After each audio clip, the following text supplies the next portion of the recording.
Hi, എല്ലാവർക്കും കിച്ചണിലേക്ക് സ്വാഗതം. ഞാൻ ലക്ഷ്മി. നമ്മളിന്നിവിടെ വന്നിരിക്കുന്നത് നല്ല അടിപൊളി നാടൻ ചിക്കൻ പെരട്ടുമായിട്ടാണ്. അപ്പോൾ ഇതൊക്കെ എങ്ങനെ ഉണ്ടാക്കാമെന്ന് നോക്കാം. ഇത് ചിക്കൻ പെരട്ട് മാത്രമല്ല, വിത്ത് ഗ്രേവിയും കൂടിയുണ്ട്. അപ്പോൾ നമുക്കിത് എങ്ങനെ ഉണ്ടാക്കാമെന്ന് നോക്കാം. ഇതിനു വേണ്ടി നമുക്ക് ആദ്യം വേണ്ടത് ചിക്കനാണ്. ഞാനിവിടെ ഒരു 3/4 കിലോ ചിക്കൻ എടുത്തിട്ടുണ്ട്. നല്ല ചെറിയ പീസായിട്ട് അരിഞ്ഞത്. നാടൻ ചിക്കൻ ഉണ്ടെങ്കിൽ അത്രയും നല്ലത്. എനിക്ക് നാടൻ ചിക്കൻ കിട്ടിയിട്ടില്ല, ബോയിലർ ചിക്കനാണ് മേടിച്ചിരിക്കുന്നത്. ചിക്കൻ കഴുകി വെള്ളം പോകാൻ വേണ്ടി മാറ്റി വയ്ക്കാം. ഇനി നമുക്ക് മുളകൊന്ന് വറുത്തെടുക്കാം. ഞാനൊരു 35 മുളക് എടുത്തിട്ടുണ്ട്. നമ്മുടെ ഉണക്കമുളക്. മുളക് വറുക്കാൻ നേരത്ത് നമുക്ക് ഓയിലിൻ്റെ ആവശ്യമൊന്നുമില്ല, അല്ലാതെ തന്നെ വറുത്തെടുക്കാനേ ഉള്ളൂ.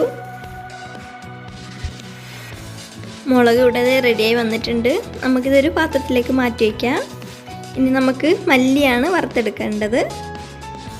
അതിന് വേണ്ടിയിട്ട് ഞാനിവിടെ ഒരു ബൗള് മല്ലി എടുത്തിട്ടുണ്ട്. ടേബിൾ സ്പൂൺ കണക്ക് പറയുകയാണെങ്കിൽ ഒരു 8 ടേബിൾ സ്പൂണാണ് എടുത്തിട്ടുള്ളത്.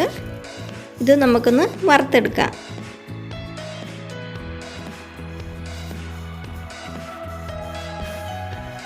മല്ലി ഇവിടെ മൂത്ത് പൊട്ടി വരാൻ തുടങ്ങിയിട്ടുണ്ട്. നമുക്കിത് മുളകും കൂടി ഒന്ന് അരച്ചെടുക്കാം. ആദ്യം മുളകിൻ്റെ നെട്ടൊക്കെ മാറ്റിയിട്ട് നമുക്ക് മുളകൊന്ന് പൊടിച്ചെടുക്കാം. നന്നായിട്ട് പൊടിയണ്ട, അല്ലാതെ തന്നെ ഒന്ന് പൊടിച്ചെടുത്തിട്ട് വരാം. മുളക് ഇതുപോലെ വേണം പൊടിച്ചെടുക്കാൻ, ഭയങ്കര നൈസായി പോകരുത്. നമുക്ക് ഇതിലേക്ക് മല്ലിയും കൂടി ചേർത്ത് അരയ്ക്കുമ്പോൾ അതൊന്നും കൂടി പൊടിഞ്ഞോളും. ഞാനിപ്പോൾ ഇതിനൊരു 35 മുളകാണ് എടുത്തിട്ടുള്ളത്. നിങ്ങൾക്ക് ഇനി കൂടുതൽ എരിവ് വേണമെങ്കിൽ ഒരു 10 മുളകും കൂടി ചേർക്കാം.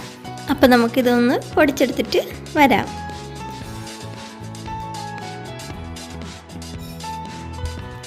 അപ്പോൾ നമ്മുടെ മല്ലി മുളകും കൂടി പൊടിച്ചതും അതും റെഡി ആയിട്ടുണ്ട്. ഇത് തീരെ അങ്ങ് നൈസായി പോകാൻ പാടില്ല. കാരണം നമ്മുടെ നാടൻ ചിക്കൻ പെരട്ടൊക്കെ വയ്ക്കുമ്പോൾ അതിൻ്റെ ടേസ്റ്റ് വേണമെങ്കിൽ അത് തരിതരിപ്പോടെ ഉണ്ടാവണം, എന്നാലേ അതിൻ്റെ ടേസ്റ്റൊക്കെ വരുള്ളൂ. അപ്പോൾ നമുക്ക് ഇതൊരു ബൗളിലേക്ക് മാറ്റി വയ്ക്കാം. ഇനി നമുക്ക് തേങ്ങയാണ് വേണ്ടത്. തേങ്ങ ഞാനൊരു 1.5 മുറി തേങ്ങയാണ് എടുത്തിട്ടുള്ളത്. അപ്പോൾ നമുക്ക് തേങ്ങയും കൂടി ഒന്ന് വറുത്തെടുക്കാം നന്നായി. തേങ്ങ വറുക്കാനും ഞാൻ ഓയിലൊന്നും ചേർക്കുന്നില്ല. നിങ്ങൾക്ക് ഓയിലും എല്ലാം ചേർക്കണമെങ്കിൽ വെളിച്ചെണ്ണയാണ് ചേർക്കാനുള്ളത്, അല്ലാണ്ട് ഓയിൽ ചേർക്കില്ല കേട്ടോ. നമ്മുടെ സൺഫ്ലവർ ഓയിലോ അതൊന്നും വേണ്ട, വെളിച്ചെണ്ണയാണ് ചേർക്കാൻ. അപ്പോൾ ഇത് നല്ലതുപോലെ വറുത്തെടുത്തിട്ടുണ്ട്. ഇനി നമുക്കിതൊന്ന് നന്നായി അരച്ചെടുക്കണം.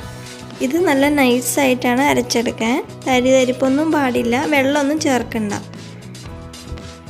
തേങ്ങ നല്ല നൈസായിട്ട് അരച്ചെടുത്തിട്ടുണ്ട്. ഇതിൻ്റെ എണ്ണയൊക്കെ ഇപ്പോൾ ഇവിടെ വിട്ടു വന്നിരിക്കുന്നതൊക്കെ കാണാം.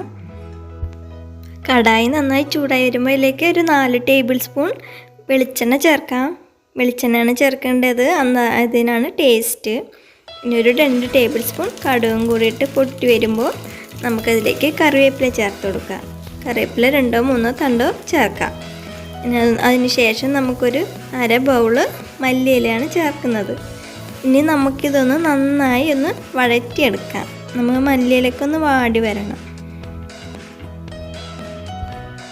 മല്ലിയിലൊക്കെ അത് നന്നായി വാടി വന്നിട്ടുണ്ട്. നമുക്കിനി ഇതിലേക്കൊരു 1.5 ടേബിൾ സ്പൂൺ മുളക് പൊടി ചേർത്ത് കൊടുക്കാം. മുളക് പൊടി ഒന്ന് ചേർത്തൊന്ന് ചെറുതായി ഒന്ന് നന്നായി മിക്സ് ചെയ്ത ശേഷം അതിലേക്ക് നമ്മൾ നേരത്തെ അരച്ച് വെച്ചിരിക്കുന്ന മുളകും മല്ലിയും കൂടി ചേർത്തൊന്ന് വറുത്തെടുക്കാം എണ്ണയിൽ. മുളക് പൊടി ഇടുമ്പോൾ അത് കരിയാതെ ശ്രദ്ധിക്കണം.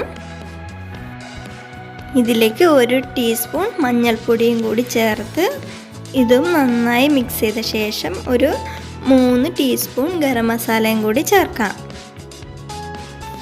ഇതെല്ലാം നന്നായി ഒന്ന് മിക്സ് ചെയ്ത് മൂപ്പിച്ചെടുക്കാം. നമുക്ക്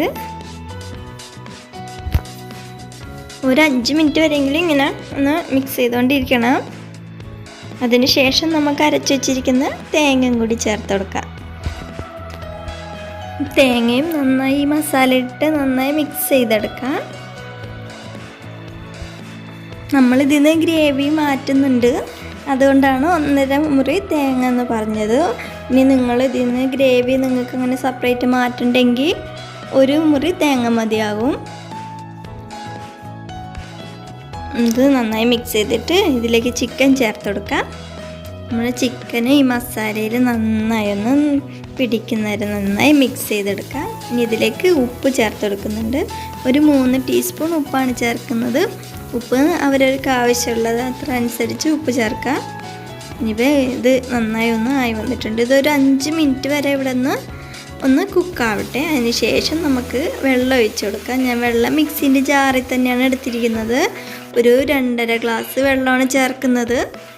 ഞാൻ നേരത്തെ പറഞ്ഞല്ലോ നമ്മൾ ഗ്രേവി എടുക്കുന്നുണ്ടെന്ന്, അതുകൊണ്ടാണ് 2.5 ഗ്ലാസ് വെള്ളം ചേർക്കുന്നത്.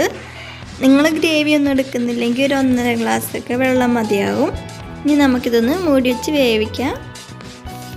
നമ്മുടെ ചിക്കൻ ഇത് നന്നായി ഇവിടെ തിളച്ചൊക്കെ വന്നിട്ടുണ്ട്. ഇതൊരു 10 മിനിറ്റ് ആയിട്ടുണ്ട്. ഞാൻ ഇടയ്ക്കൊക്കെ നോക്കിയായിരുന്നു, അങ്ങനെ ഇടയ്ക്കൊക്കെ ഒന്ന് നോക്കണം, അടി പിടിക്കാതെ ശ്രദ്ധിക്കണം. ചിക്കൻ ഒരു പകുതി വേവക്കായി വരുമ്പോൾ നമുക്കിതിൽ നിന്ന് ഗ്രേവി എടുത്ത് മാറ്റാം. നമുക്ക് ആവശ്യമുള്ള ഗ്രേവി മാറ്റാം.